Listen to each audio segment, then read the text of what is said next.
Hey guys, it's Andre from the High Performance Academy. We're here with a total guru that I've been following for a long time. We've got Mike Kojima from Moto IQ. Now, Moto IQ is a sort of an online database of information. It's a real resource for those who are into that technical side of anything automotive. Now, Mike, you've been around in that automotive scene for a while. You've definitely got that technical slant, which we love. Could you give us a little bit of a background, your brief history? How did you get so involved in the technical side of automotive? Well, I used to work at Pep Boys when I was a kid. But I seriously worked at Pep Boys as a parts counter guy. And then I guess I grew up and went to college, became an engineer.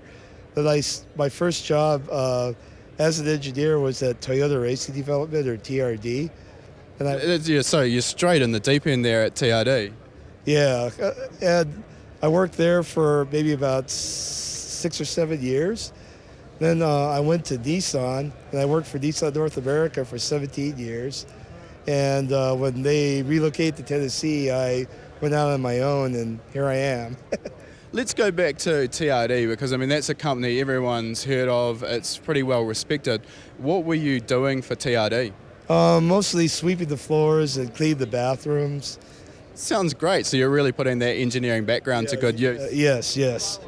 Okay, so the move from TRD, I'm assuming, first of all, you didn't end up spending your whole time at TRD sweeping the floors. Was a little bit more involved in that? Yeah, I did. I was the engineer for like the grassroots motorsport stuff.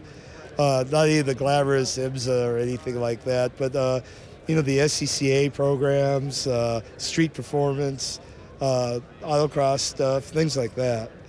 Cool. Okay, so you then moved on to Nissan. Sorry, we're from New Zealand, so it's Nissan back where we're from. And how did that work out? What were you doing for Nissan? Well, it was kind of a shock. Like, see, I'm staring at this thing again. It's okay. No, it was kind of a shock. I was, 1 week I was working on race cars. The next week I was doing floor mats. So I was like, wow, what did I get myself into? But the OEM side was quite a good learning experience. Like I was a quality engineer for most of my stint there, so I really learned about quality, like the ISO stuff, process control, things like that, how to do mass production. The quality stuff was quite enlightening, and I think that was a good part of my career, actually. Sure. Now, you're well known these days for Moto IQ, where you're sharing a lot of knowledge. So how did you come about doing the Moto IQ thing? Well, when Nissan was pulling up from California, relocated to Tennessee, and I really didn't want to live there.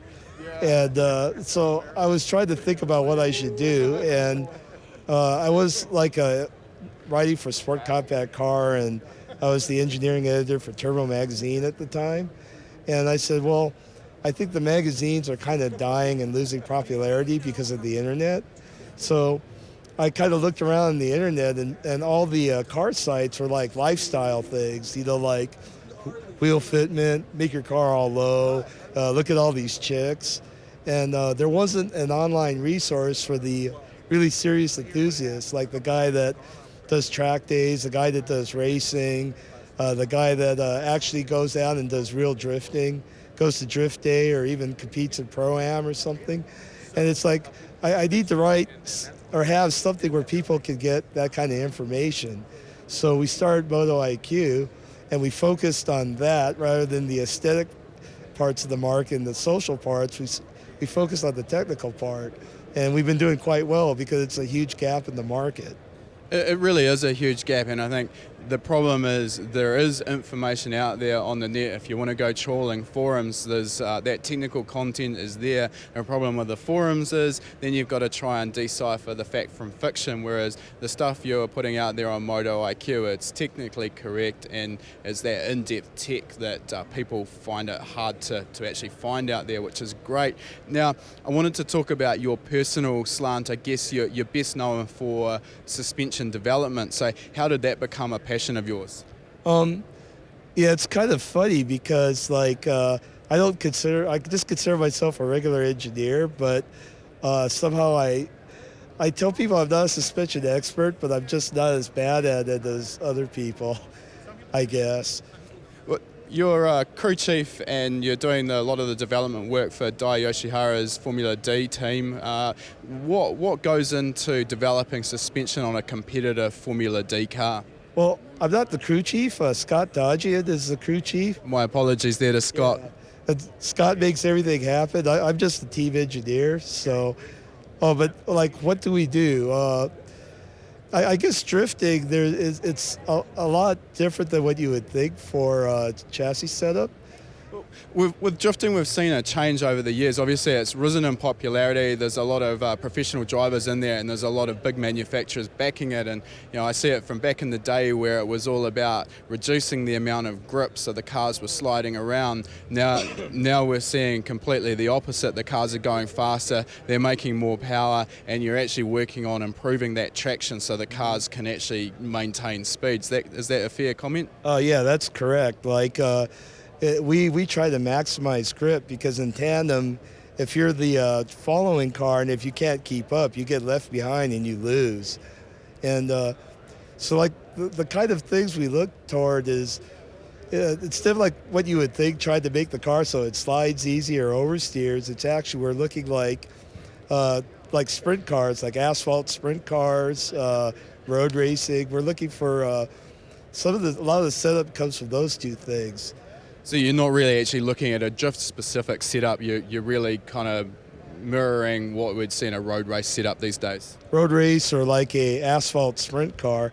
And I guess like a pro drift car is a lot different than like maybe an amateur, like a drift day, because those cars don't have the tire and the power to use all the grip. Like you put like our setup, with a regular guy that drifts for fun, car won't even slide. But we're pulling tremendous G loads. Like on the flats, we're generating like 1.4 lateral Gs.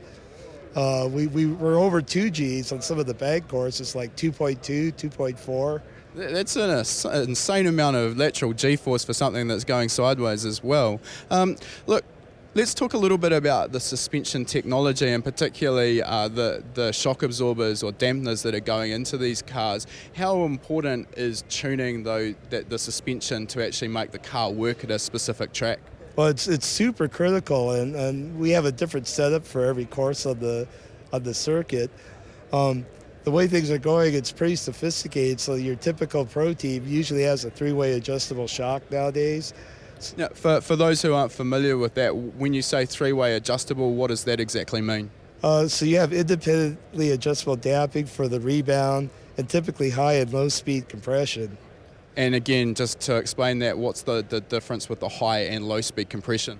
Well, low speed compression is body movement and shock shaft movement between 0 and let's say maybe 2.5 inches per second. And mid speed is maybe from that 2.5 to maybe about 6 or 7, and high speed is anything above that. So high speed might be bouncing a curb or something like that? Yes, like low speed is where a lot of your platform control is, and it's what the driver can feel the most, and that's what controls your roll and how the car responds to steering input. And so that's really important. And high speed is like how the blow-off circuitry works and how the thing responds to high frequency bumps and like ripple bumps, hitting curbs, big bumps. So let's talk a little bit about how you go about adjusting those settings on the car to suit a track, maybe to suit a driver. Are you relying on data analysis for that, or are you relying solely on input from the driver? Well, you use a lot of input from the driver. A lot of it is my observation by looking at the car and how it's working. And we also have a full data acquisition suite, so we look at a lot of the data too. So when you say full data acquisition suite, are we talking shock travel sensors as well? Yes, shock travel sensors, laser ride height. We have GPS and, what else do we have? Just about everything you can fit in there. Yeah, just about everything we can put on there. Like, when you get old, the short-term memory goes. So I'm having a brain fart. Plus, there's this thing in my face, and cameras, so I'm all nervous. We'll let you off. It's also the last day of SEMA, and I imagine you've had a pretty hectic week here. Hey, look, Mike, that's been really interesting to have a chat to you about the suspension development for a Formula D car. We wish you guys all the best success for next season, and thank you very much for taking the time to chat to us today. Well, thank you very much for having me. For online tuning courses, visit learntotune.com.